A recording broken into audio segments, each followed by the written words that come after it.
So let's talk about rest. When was the last time you rested? Not when you slept in over the weekend or traveled to a nearby lake or river. When was it when your soul rested? For me, that was a couple years ago when I discovered that due to the pandemic, people did not go to this nearby park and it was completely empty for maybe a month or so. So I went there every single day because I loved the solitude. I loved being there on my own, and this is when I rested. But in a capitalist world, there is no way to rest. In a capitalist chase, if you rest, you lose.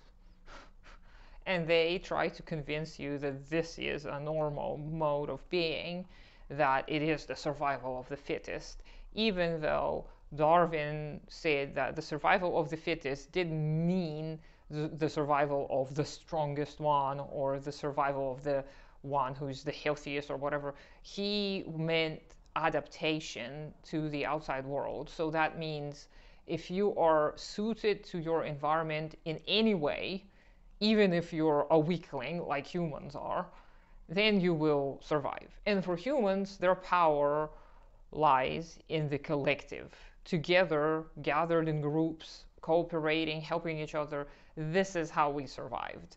This is what our strength lies in, our collective our collective relationships, our the power of the collective is what made us human. And Kropotkin talks about it in Mutual Aid as a factor of evolution, and I've already advertised this book on a few occasions, but it is so important to remember that this pervasive view of rest as something wasteful, as something useless, and from a utilitarian standpoint only, then you will end up with people who overexert themselves, who continuously experience burnout, and who are ultimately aging much faster and dying at a faster rate, even if their socioeconomic circumstances happen to be fine and they're not facing extreme poverty and destitution. Even those people who are middle class, as we like to call them, they're not exempt from extreme burnout and untimely death. So you and I, we are subjecting ourselves to this, and unconsciously we follow the stupid pattern of chasing whatever benefits they may be. And it's not because we're greedy and we want more for ourselves, and I talked about this at length in quite a few of my videos, but it is because it is hard to resist the collective. We look at other people and we mimic what they do. And that is normal for people who survived in such a manner as species. But at this very moment, we need to realize that our patterns of behavior, our collective patterns, have to change. We have to stop.